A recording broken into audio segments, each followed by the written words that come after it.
Je t'espère du coin de l'œil, au détour d'une rue, d'un regard. Toujours encore, je me sens plus seule. Je désespère car tu te fais tard. Encore j'enfile mes journées, une avant l'autre, sans après, sans finition. J'en terminerai enchaînée à chercher le vrai. Oui, c'est bien. Yvon Jean, Poésie du Centre-Ville va te rendre un hommage très particulier ce dimanche 15 février 2015. Oui, c'est la journée des patriotes. Je sais pas, Ah ouais? mais ça sera sûrement plein de patriotes dans la salle du bar Piranha, oui, au centre-ville de Montréal. Et au cours de cet hommage, environ 25 poètes ou auteurs vont lire de tes poèmes. ah, c'est bien. Alors, comment tu ressens cet hommage qu'on va te faire? Je suis très mal à l'aise. Justement, je disais l'autre jour à ton dernier événement que il y a quelqu'un qui me soumettait cette hypothèse-là, puis je dis ben non, c'est impossible, je peux pas être hommagé. Là, ben, je l'apprends le jour de même en plus. Non, mais c'est intéressant, mais j'ai hâte que ce soit terminé. Non, mais merci beaucoup de penser à moi. Et il y a Éric Roger qui en aurait mérité tout autant dans l'underground, mais c'est bien, merci. Je ne suis pas de poète publié chez les éditeurs reconnus, donc merci d'oser cette différence. Oui, mais écoute, on n'a pas fini, hein. Éric Roger, il n'est pas du tout exclu de notre programme à venir, là. Merci, c'est bien.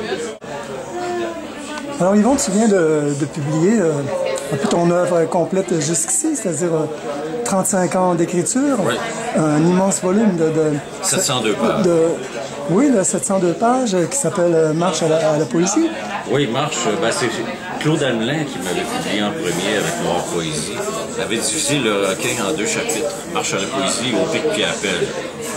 Que j'ai respecté ça dans mes 2 recueils qui ont suivi.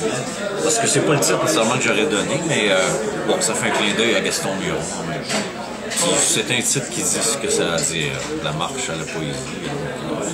J'ai tout mis ce que j'ai récupéré, parce que j'ai écrit plus de 1000 poèmes, mais il m'en est resté environ 400. Les autres ils ont disparu à travers les épreuves de la vie et de la rue. Mais j'ai réussi à tout récupérer. Ça a pris presque 2 ans, parce que tout est écrit à la main, à taper ça. J'ai appris à faire la mise en page aussi. Puis bon, les éditeurs reconnus, évidemment, qui m'ont refusé tous à l'époque.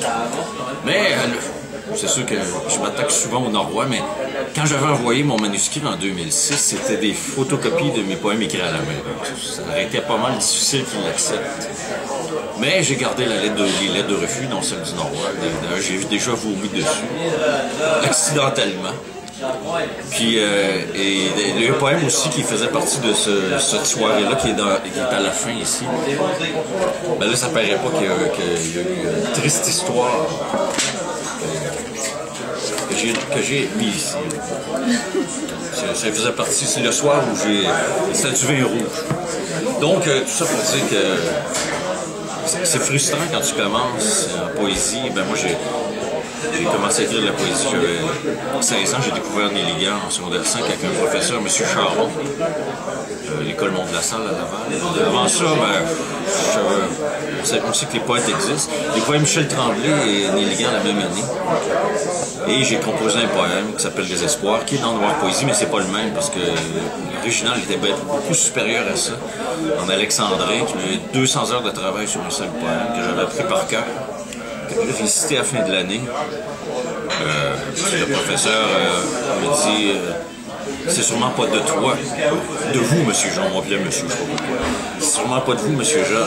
C'est un compliment dans un sens, parce que ça voulait dire que ça devait être bon. Ça. Puis je peux pas donner une note, parce que vous avez sûrement copié ça quelque part. La classe va me donner une note, ils m'ont donné 60% la note de passage. Ce fut mon entrée en poésie. Ça a commencé raide. Puis bon, j'ai mis ça sur la glace très longtemps, mais ça me mijotait dans la tête. Les Esquimaux, c'est un vrai rêve, sont nos rêves d'adolescent. Ben, c'est ça que je fais aujourd'hui. J'élise mes rêves d'adolescent, c'est-à-dire, je voulais devenir chansonnier. Bob Dylan était mon idole, Neil Young, Billy Bragg. Puis les chansons engagées, on n'écoutait pas le même genre de musique que tout le monde quand j'étais plus jeune, moi et mon frère. On est des érudits sans vouloir s'inventer. Mon frère avait, par exemple, un système de son qui valait 5 000 $ dans les années 80. Fallait écouter, ça prenait l'absolu dans tout. C'est une quête d'absolu, finalement. Puis la poésie m'en fait partie, évidemment. Puis aujourd'hui, je suis content de voir que j'actualise ces rêves sans alcool, parce que ça aurait été impossible. Puis j'ai sorti tous mes poèmes. Ça me fait même bizarre de voir le recueil. Puis tant mieux. Donc, et ce n'est qu'un début. Maintenant que je sais comment que la machine fonctionne, c'est-à-dire tout croche et élitiste et bourgeois, ça me dérange plus de foncer. Mais quand tu commences, tu le sais pas. Puis ça arrête beaucoup de gens dans leur rêve d'écriture. Je suis là maintenant pour essayer que ces rêves-là voient le jour, puis en même temps, ça fait un pied de nez à l'establishment. Juste pour ça, c'est assez pour le faire. C'est déjà une bonne motivation. Et ce n'est qu'un début, j'ai plein de projets en tête, puis c'est aussi grandiose les uns que les autres. Ne serait-ce que le collectif qui a fait un succès grandiose. Justement, c'est exactement ce dont j'allais te parler, parce que presque en même temps que ton livre, en fait, à une semaine d'intervalle seulement, tu lances un recueil collectif que tu as conçu, que tu as vraiment fabriqué, 125 poètes qui figurent. Le plan, c'était que j'ai travaillé 22 ans au garde-manger pour tous, dans le milieu communautaire. C'est le seul emploi que j'ai eu à vie. Bon, l'alcool a eu raison de tout, et de moi et de ma job. Je restais tout près d'ici, au coin de Sherbrooke, qui est vers la Tour Revers. Je rêvais d'habiter là, j'habitais là pendant 7 ans. Puis finalement, j'ai refait mes impôts l'été passé pour les 5 ans où j'étais dans le... Et j'ai eu 3 000 $. Fait que là, parce que ça devait servir à faire publier aux éditions Première Chance. Là, quand j'ai eu l'argent, j'ai dit, il me chargeait 2 000 $. C'est un gros livre. Puis je suis pas sûr que ça va pas être tenté d'embarquer dans l'aventure. Fait que là, j'ai dit, OK, je le fais moi-même. Faut que je fonce. Puis là, j'ai dit, OK, comment est-ce qu'on fait? La pagination, j'ai tout déblayé ça sur lulu.com, Amazon, j'ai regardé plein de sites. Je me suis installé des logiciels de mise en page, une sorte de patente. Finalement, j'ai décidé de le faire moi-même, trouver des imprimeurs, j'ai fait plus de 50 soumissions un peu partout. J'ai trouvé quelqu'un qui avait vraiment de l'allure professionnelle. Donc, je ne le dévoilerai pas, mais il faut que je garde mes sources quand même. Puis, je veux pas que les gens arrivent chez lui avec un PDF tout croche. Le gars, il fait pas de pagination, il fait juste imprimer. Il faut que tu sois organisé quand tu arrives là. Et au début, il me regardait d'un drôle d'œil. Je dis, OK, j'ai vu que je savais où je m'en allais, là, mais t'arrives pas de même. Là, tu débarques avec tes textes tout croche. Donc, ça aussi, c'est du démarchage. Puis là, j'ai décidé de la sortir. Quand je l'ai sorti, j'ai dit, je peux en sortir d'autres. Puis là, dans l'autobus, en me retournant chez moi, suite à un lancement d'un collectif qui a eu lieu à Verdun, 2 jours après, on allait à Radio Centre-Ville, un mardi soir, j'ai dit, là, si je sors un collectif, qu'est-ce que je fais? La première des choses, je ne vais pas faire d'argent. C'est la première des choses à faire. Donc, ça va être différent parce que les éditeurs aiment ça, les collectifs, c'est payant, ils sont payés d'avance. Souvent, ils demandent même aux auteurs d'acheter 8 copies. Tout ça, c'est sûr qu'ils font de l'argent. Ils risquent rien. Moi, j'ai dit, OK, je vais en faire un, mais pas d'argent. Là, je vais faire un appel à poème en revenant chez moi. À 1h du matin, quand je suis revenu de la radio, je faisais un appel à poème. À 2h du matin, il y avait 11 personnes. Le lendemain, il y en avait 80. Fait que là, il a fallu que je change toute la dynamique. Il a fallu que je demande aux gens de payer d'avance. Ça a coûté 4 000 $, le collectif, quand même. Puis on a ramassé 3 960 $. Puis ça a coûté 3 446 sur les premiers 300 copies, ce qui est vraiment pas cher pour un livre de 738 $. Mais ça, c'est toutes des choses que j'ai appris très récemment. Fait que là, j'ai décidé qu'on publiait déjà. Là, il y a 5 recueils qui ont sorti d'ici un mois. Je fais exprès de faire ça, c'est un pied de nez à l'establishment.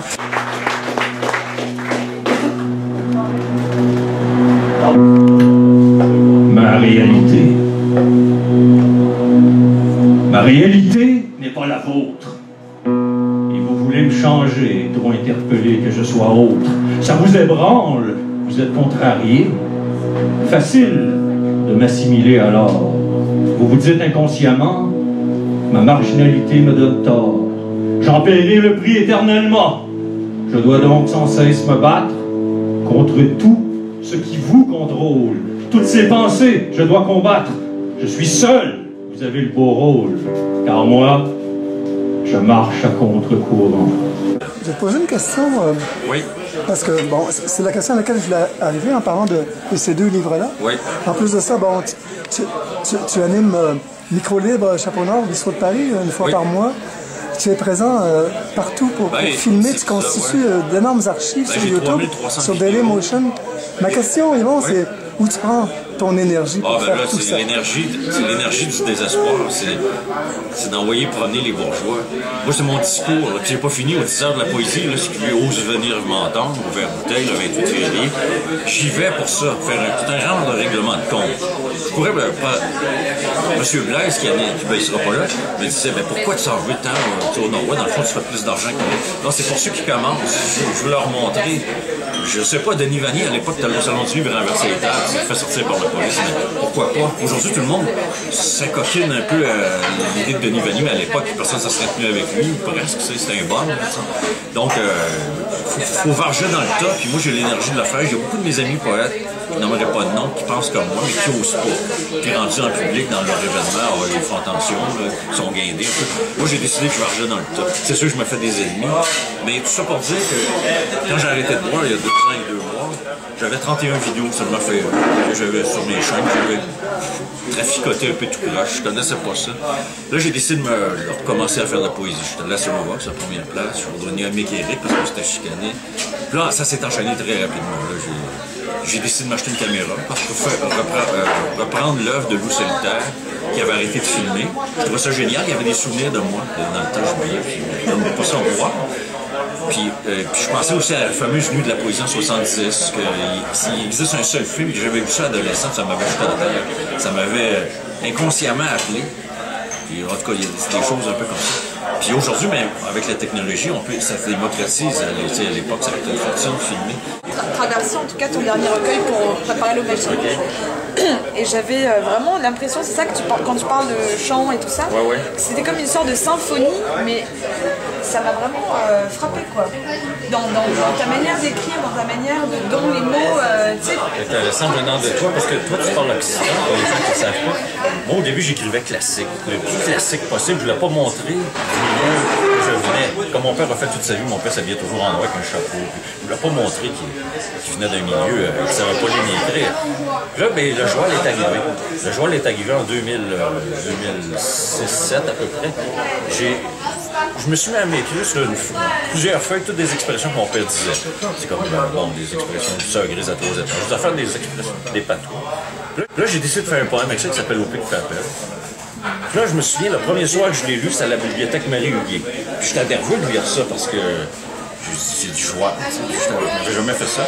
Je me souviens qu'il y avait Daniel Guilbeault qui était dans la salle, un poète de l'underground. Il m'avait dit après, c'est le meilleur poème que j'ai entendu depuis 15 ans dans toute la francophonie sur la planète. Puis, tu sais, j'avais de la misère à le croire. Aujourd'hui, avec du recul, je me dis, ça devait être bon. Mais je l'avais lu au ralenti. Dans le temps, je ne le lisais pas comme. Tu sais, j'étais jeune. Puis après ça, je me suis mis à écrire en joie. En alternant joie classique. Puis maintenant, j'écris beaucoup en joie, mais c'est la langue du peuple. En même temps, c'est de redonner des lettres de noblesse aux gens ordinaires. C'est comme Tremblay à l'époque, tu sais. C'est comme le joual, j'aime ça le dire, le joual, quand il sac dans la momie, là.